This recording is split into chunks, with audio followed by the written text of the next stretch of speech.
We've done some videos before. This is our newest rail table that we built. We did a video before kind of showing just basically, hey, shop improvement, new table. We've had some other fabricators and people that have seen these tables and said, wow, you know, that looks really effective. Looks like it works great.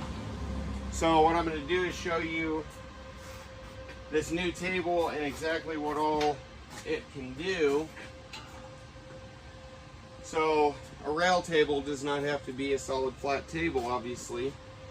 We've got a piece of channel iron up here, piece of angle on it. We can clamp things to it. We've got, just the basics. You can see clamp storage right there. Storage for little shims and spacers. We've got support pieces. This one I've put a little hammer holder and deal for my speed square. We've got supports, but they're also designed to be used to set material on. You can put your grinder on there, blah, blah, blah. This is just a 6-foot table. But typically we start off square.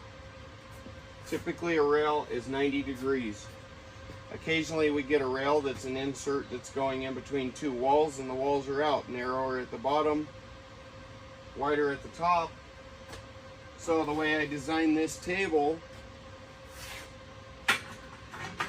first of all, it's got a sliding, and I'll show it for the video. It's got an adjustable piece of channel here.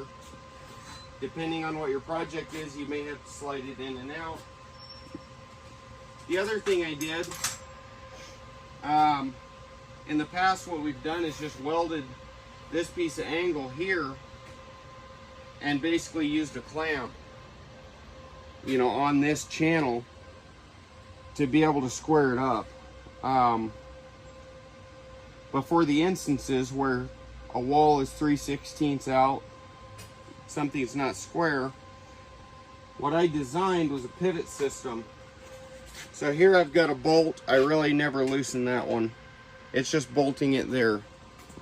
Over here, if you look here, you can see a part of it. And I'll loosen it. This is actually a spark plug removing tool that I found, and it just so happened to work. What I've got here is an adjustable slot.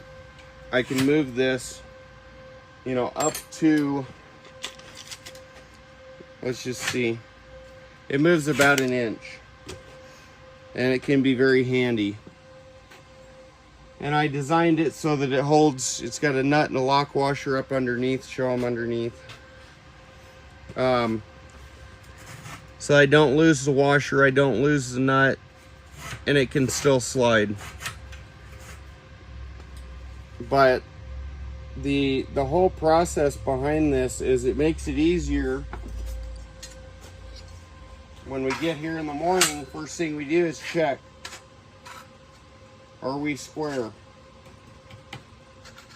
Okay, we're square.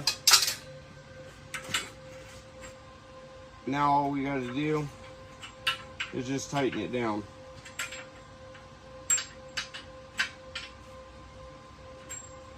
And then we're pretty good. We still check it, but it stays square.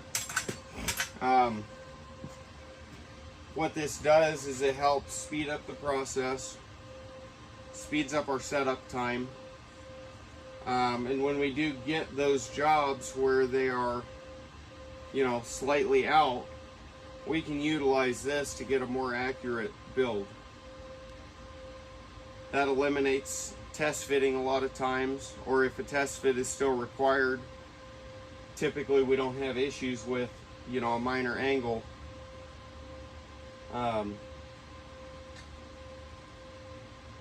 But that's basically how the table's designed. I mean, we've got angle iron here, so a lot of times we'll take a piece of material. If we need some sort of an extension, we can clamp it right there. If we've got, let's say we've got a triangular piece that we're building, we can make the table up to a certain extent accommodate an odd shaped piece. And again, this is, our productivity is increased, our accuracy is increased, and our quality, because we have capabilities with what's essentially a very simple design. But that's the rail table.